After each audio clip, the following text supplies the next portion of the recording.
Hey guys, welcome back to the Art of Craftsmanship. My name is Dustin, and today in the shop we're going to make another wooden sword. Now, the last wooden sword video we made went over really well. People loved it. We've got lots of views on it and lots of great comments, but also a lot of comments with people saying that they weren't able to make this wooden sword because of all the really expensive tools that I'm using in the shop.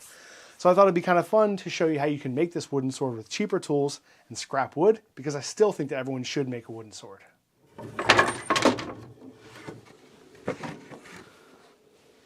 The wood that I have here this is a piece of oak. This is a scrap piece from a project that I kind of left aside because I knew I might be able to use it for something. It's a little bit more expensive, but it is a scrap that you might have laying around. I also have some pine 1x2s. This is something that a lot of people have laying around for all sorts of different projects. I have a 2x4 shaped piece of wood. This came from a pallet. And then I have this kind of decking pallet wood. This is the top part on the pallet, so it's already thin. So all of these are things that you could get and are all things that I have scrap laying around. And if I were going to choose the best material to make a sword out of, I'd want to use something hard like this oak. Now this isn't very long and I could make a short sword out of it, but I also think something like a pine 1x2 is already really, like, the shape is there. This is almost a sword in itself. So really easy. So I think I'll use this. This is also something that if you don't have a scrap like this laying around, you can pick up a piece like this, a short piece from your local Lowe's or Home Depot, in their scrap section and their cutoff section. They usually have shorter pieces. You can get something like this for like 50 cents, really cheap. And then I think what I'll do is I'll use this piece of pallet wood decking. Because it's already thin and nice and wide, it'll give me some material to make the guard out of. Now, the three key components to make a wooden sword really cool and stand out from other wooden swords is, for one, the shape of the blade. You want to have kind of a diamond shape, or at least like a really nice ridge going down the middle. You want a guard that stands out, like a nice, cool shaped guard, and then a leather wrapped handle. I'm going to make this handle 8 inches, and that's the full length from the guard to the end. You could do your leather wrap at 4 inches or 5 or 6, depending on what you want, but an 8-inch handle, including handle and guard, feels good with one hand, but also feels good with 2 hands. Now this length sword, this is a 2-foot blade, which is a great like short sword version of a long sword. But I'm going to use the material that I have here. I think we're going to go an extra 6 inches just to have it a little bit longer. So I think that'll make just a little bit more versatile sword. Could be used for a kid or for an adult costume. I'm going to make a few marks down the blade for my center line. I'll mark that, and then I'll do that for both sides of the blade.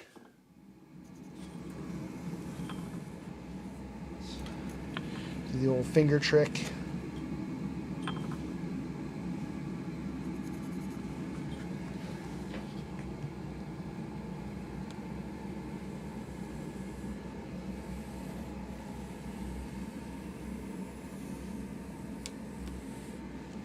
Now, if you're doing any types of projects with wood and you want to get into it, a cheap tool and a really versatile tool is a jigsaw.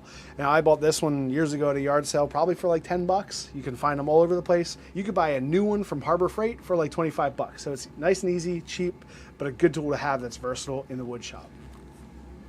And when you're drawing out the tip of your sword, there's lots of different tips that you could do. We have like long, really narrow tapered tips. We have short, more angular tips, and then a variety in between. For this long sword, I'm going to look at maybe a 3 or 4 inch long taper. I'll mark it off, and then I'll kind of do a general taper on both sides just to give me something to start with.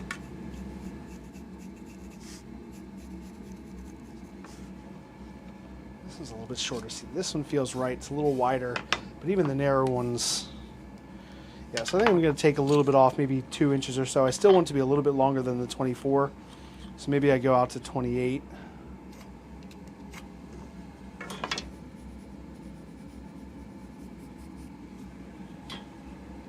I'm going to taper my handle just a little bit, so I'm going from 1 inch down to 7/8 of an inch at about 5.5 inches. And then from here, there's lots of different pommel shapes you can do, but I always like a good fishtail pommel shape, so I'm going to just taper back out, same way we did the portion of the tip, almost all the way to the end, and the same thing down. A nice even curve across the end of that pommel. Now you're also going to need some clamps, because I'm going to be clamping this down onto the table, and you'll need a work surface to work on if you want to do any type of woodwork, so make sure you have a good table and some good clamps. A vise is a great tool to have as well, and it's a great third hand, but it's not necessary. You can do this with a table and clamps.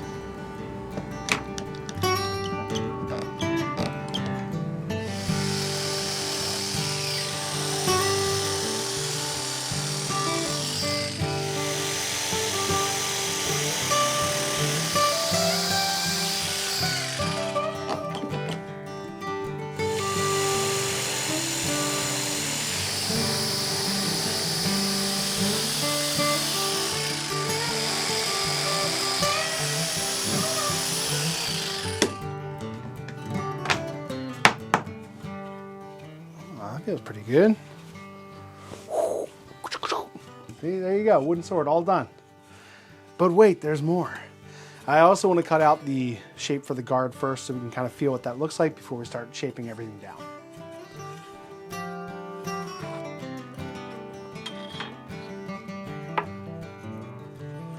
For the guard, I want to attach the guard, glue it onto the full dimension piece of the wood that I'm working with. And it's a lot easier to cut out a square than it is to cut out the shape of a diamond blade. So I'm going to be marking off the shape of the full dimension of the board on the guard, and then I'll cut that out before I shape the guard.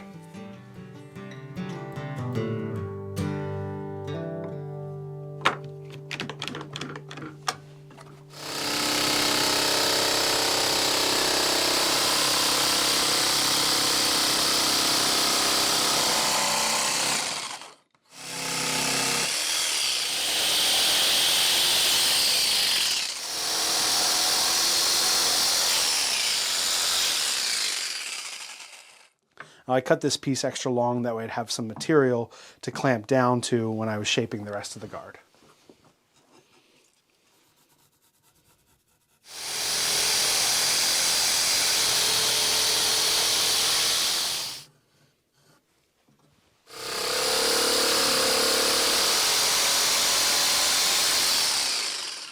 It's a little tight too. All right.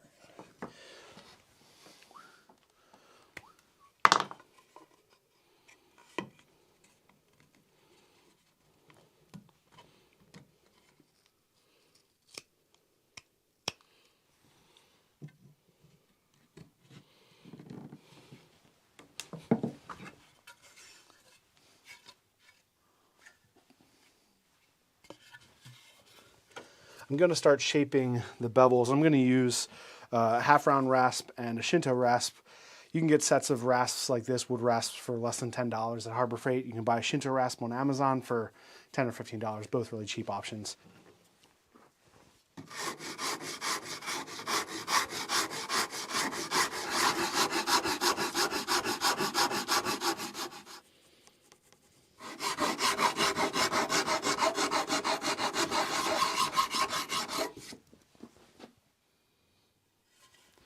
I'm working on getting a really nice even taper on the tip, and because of the proportions of the blade, because it's long and narrow, I want to make sure that that taper is nice and long, so I have it coming back to about 8 or 9 inches. Just a nice even taper when you want to do that before you do your bevels. I'm going to mark my edge all the way down so that way I have a reference point to grind to or to shape to. Now this will work with the center line on the blade, and I'll grind directly between those two lines.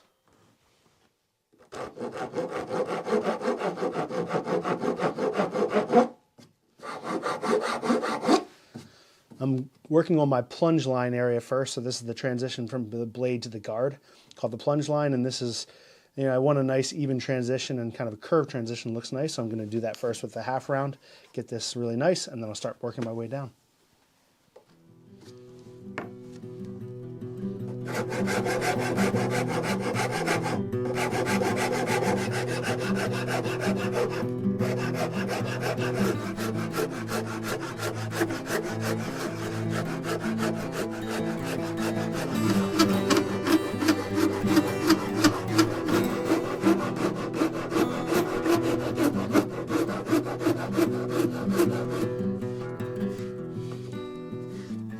A trick with grinding your tip is don't try to keep that center line out to the tip.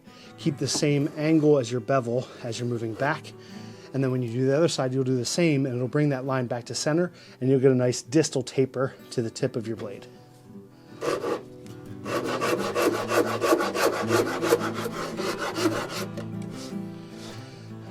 There you go, one done. Took me maybe 5 or 6 minutes to do that, so not bad. I'll flip it over and work on the other sides. Looks really nice.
Looks pretty nice. Pretty straight. Yeah. That was pretty easy. Didn't take me too long to rasp those in and shape the blade. Now I'll go ahead and start shaping the handle.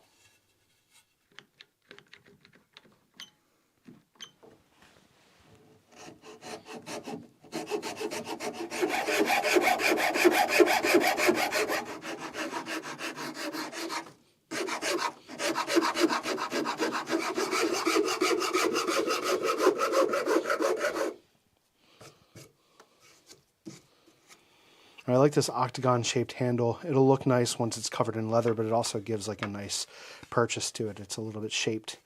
I do have these bevels coming all the way up to the end, so I'm going to go ahead and bevel the ends of the pommel as well.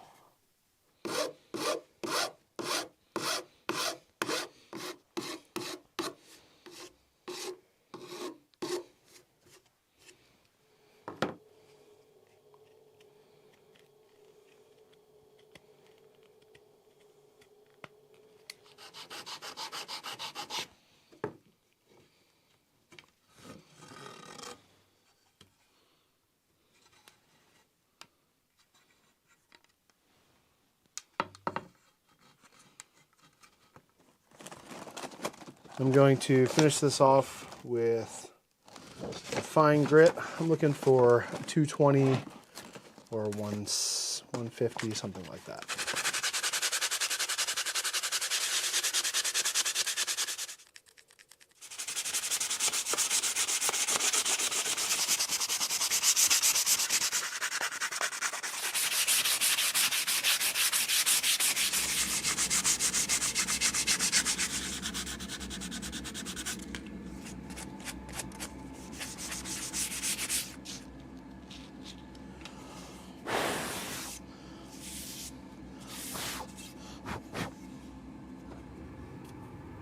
I'm going to use a dark walnut stain to stain the blade. I think it'll look really nice to have a dark blade like I did in the other video, but this time it'll have a contrasting guard and pommel. I'll leave those light. So then we'll have the dark blade, the light guard and pommel, and the leather wrap.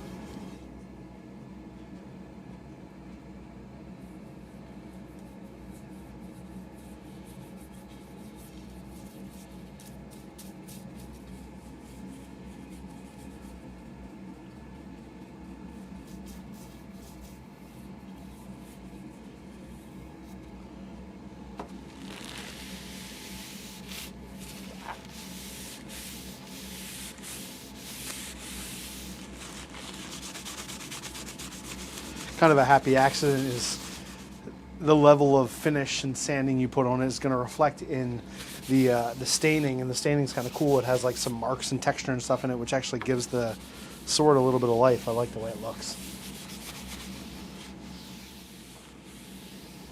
I'm going to use the 2P10 Sienna acrylate to glue the guard on, It's just super glue, and you can use pretty much any super glue, anything from your corner store.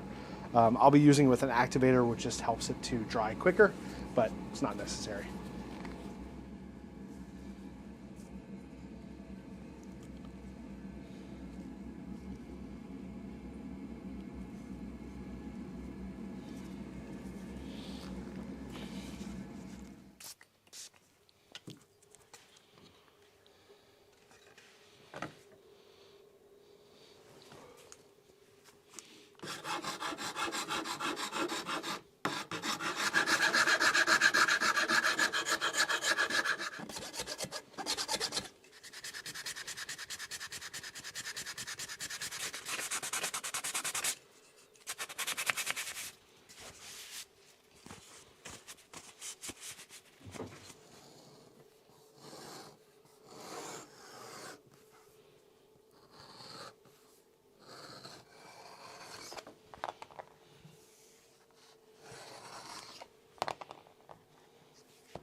I'm going to finish off the handle with a wax.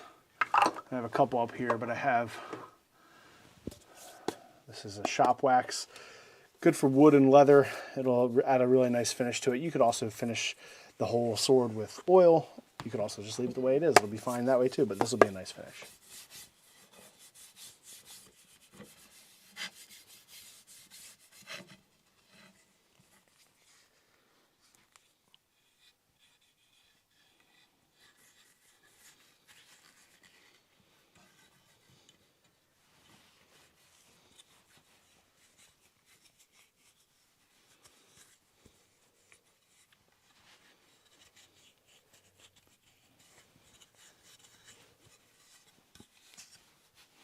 This looks really nice.